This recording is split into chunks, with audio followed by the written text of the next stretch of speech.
In 1995, the Fourth World Conference on Women resulted in the groundbreaking Beijing Declaration and Platform for Action, an agenda for change which set the tone for the next quarter century of feminist movement building across the globe.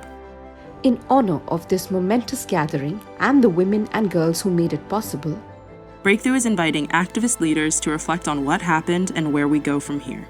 How have the lives of women and girls changed for the better or for worse? And how do we keep up momentum in the fight for gender equality?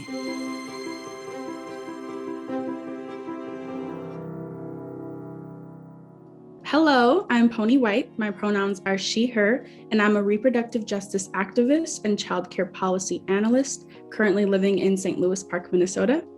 I am a dark-skinned Black immigrant American woman.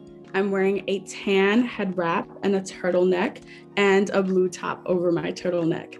My current hair color is Black and I am wearing rounded lens glasses. Today, I'm joined by Malika Dutt, the founder of Breakthrough and Interconnected. Hi, I'm Malika Dutt, and today I am wearing a black cotton Indian shirt. My hair is black as well, but I'm going gray, so I have silver streaks to the front of my hair.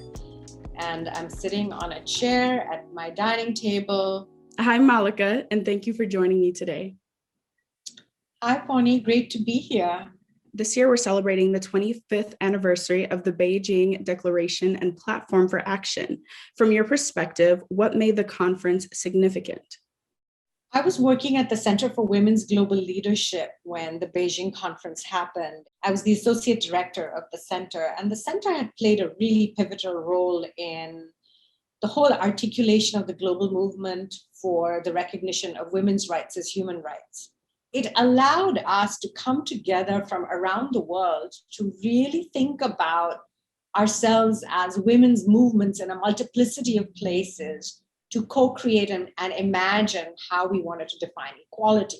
It was this almost like a sacred experience of voices emerging into a public arena and being witnessed and heard, perhaps for the first time in many instances. And so the power of that moment has always stayed with me, been a really important part of my experience in Beijing.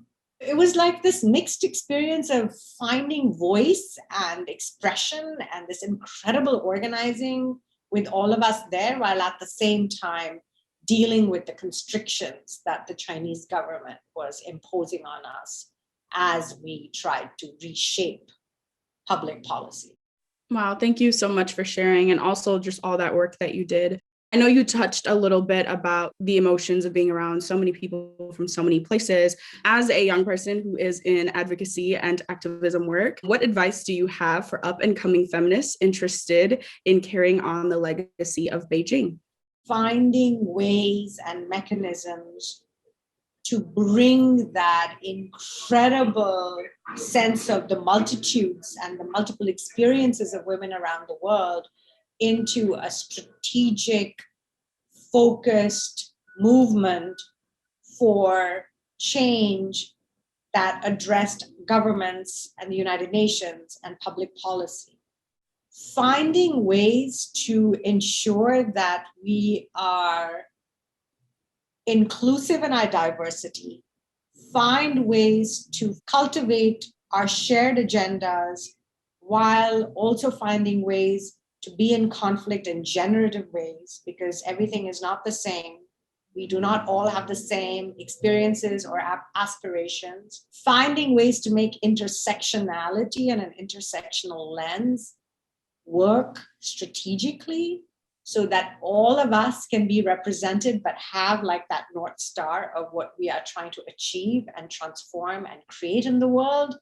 That's the biggest lesson that I learned from Beijing, and that's the teaching and the wisdom that I would like to pass on to all of you amazing leaders who are teaching us and showing us all kinds of new ways of organizing and being in the world. Thank you for answering. What I took from that is the importance of coalition building. And I think we spend a lot of time having those conversations of how do we engage each other? How do we make this work, intriguing, or, allow people to know that this work is important to them and it matters. What advice do you have for young people trying to, build coalitions and build communities with other young people and other activists globally? Because I feel like that's something that you definitely kind of had to do in your activism. There are some really important fundamental tools that I think we all need to learn for those of us who are in the social justice space. And those tools are learning how to be present with ourselves, how to engage in active listening so that we can actually hear what other people are saying instead of just being reactive to what other people are saying. Find ways in which to disagree, and in that disagreement, find the generative possibilities that we can create from different points of view, and really understand that an intersectional lens allows us to be much more powerful together.